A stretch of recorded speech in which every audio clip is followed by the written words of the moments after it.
खौफ से कांप रहे होंगे और सीनों के अंदर दिल लर्ज रहा होगा। उस दिन जब बंदे कब्रों से उठेंगे तो कब्रों से ब्रह न उठाए जाएंगे। कब्रों से जब उठाए जाएंगे तो वो कफन उनसे उतार लिया जाएगा। ये बात जब उम्मुल मोमिनीन सैयदा आयशा रज़ी अल्लाह ताला अन्हा ने सुनी तो उनका वजूद थर थर कांपने लगा और अर्ज़ गुजार हुई, या रसूल अल्लाह, फिर हमें एक दूसरे से हया नहीं आएगी? फरमाया, आयशा, मामला इससे भी आगे है। मतलब क्या? अगर किसी को होश रहा तो हया आएगी ना। होश उड़े हुए होंगे, हौले क़यामत तारी होगा, बदन कांप रहे होंगे, कलेजे लरज रहे होंगे, दिल खौफ से पानी पानी हो रहे होंगे, पित्ते पानी हो जाएंगे। तो हशर के मैदान में जब लोग जाएंगे तो सबसे पहला सवाल जो रब लोगों से पूछेगा वो क्या होगा? सही हदीस में आता है, इन्ना अव्वला मा युहासबु बिहिल अब्द बिसलाते ही। क़यामत के दिन बंदों से अल्लाह ताला सबसे पहला सवाल ये पूछेगा कि क्या तुमने नमाज पढ़ी थी? सबसे पहला सवाल यौम हशर में क़यामत के दिन नमाज के बारे में होगा। और अल्लाह ताला जल्ला शानहू क़यामत के दिन लोगों को अपने हुजूर सजदा रेज होने का हुक्म देगा कि आज मुझे सजदा करो। दुनिया पर कोई सजदा करता है या नहीं करता? क़यामत के दिन तो चाहेगा कि अभी सजदा रेज हो जाऊं, बल्कि काफिर भी चाहेंगे कि हम भी सजदा रेज हो जाएं। जब अल्लाह की तरफ से सजदे का हुक्म होगा तो बुतों को सजदा करने वाले भी सोचेंगे कि आज हम रब को सजदा करें कि उसके हुक्म की तामील हो जाए। लेकिन सजदा करना चाहेंगे तो बेनमाजियों की कमर अकड़ जाएगी। वो सजदा करना चाहेंगे भी लेकिन सजदा नहीं कर सकेंगे।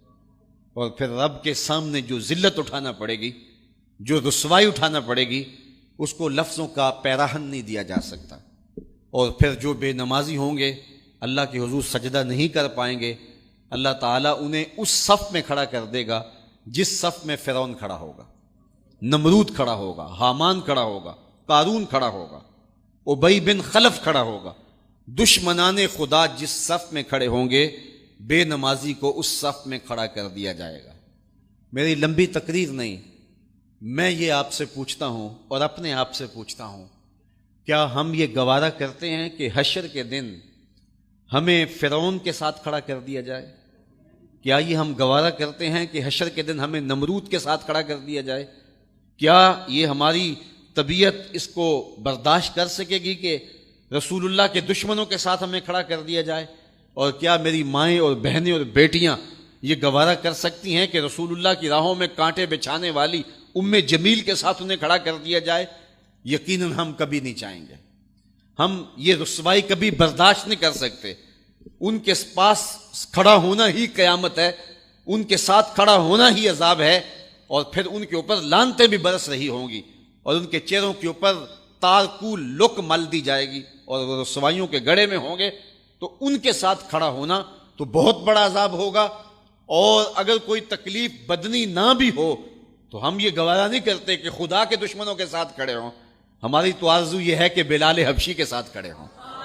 हमारी तो तमन्ना ये है कि अबू हुरैरा के साथ खड़े हों। हमारी तो चाहत ये है कि रसूल रहमत के गुलामों के साथ खड़े हों। और हमें नसीब हो जाए हुजूर के कदमों में खड़ा होना, अहले बैत के कदमों में खड़ा होना, दाता गंज बख्श अली हजवेरी के पास खड़ा होना नसीब हो जाए, हमें बाबा फरीद के पास खड़ा होना नसीब हो जाए, इमाम आज़म अबू हनीफा की कुर्बत में, हजरत इमाम हुसैन की कुर्बत में खड़ा होना नसीब हो जाए। हम तो ये चाहेंगे कि इस जुमरे में आए। कल मैंने अर्ज किया था 2 ही बरादरियां रह जाएगी क़यामत के दिन, बाकी सारी बरादरियां टूट जाएंगी, सारी इमारतें टूट जाएंगी। सिर्फ 2 बरादरियां, एक ये बरादरी जिसका सरदार अबू जहल होगा, अबू लहब होगा, और एक वो बरादरी जिसके सरदार मोहम्मद अरबी होंगे। अब जो बेनमाज होगा उसको किधर खड़ा किया जाएगा? जिधर अबू जहल होगा, जिधर अबू लहब होगा, जिधर उतबा होगा, जिधर उतैबा होगा, जिधर वलीद बिन मुगीरा होगा, जिधर फ़िरौन होगा, हामान होगा, शद्दीद होगा, शद्दाद होगा, नफदनून होगा, कारून होगा, दुश्मनाने खुदा होंगे। बेनमाजी को सफ़ में खड़ा कर दिया जाए। 6 घंटे की तकरीर नहीं करता, इन 2 लफ्ज़ों को समझ लें।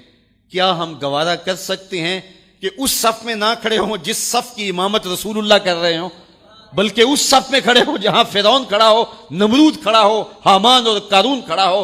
तो यकीनन हम तो इस तसव्वुर से कांप जाएं कि हम उधर खड़े होंगे।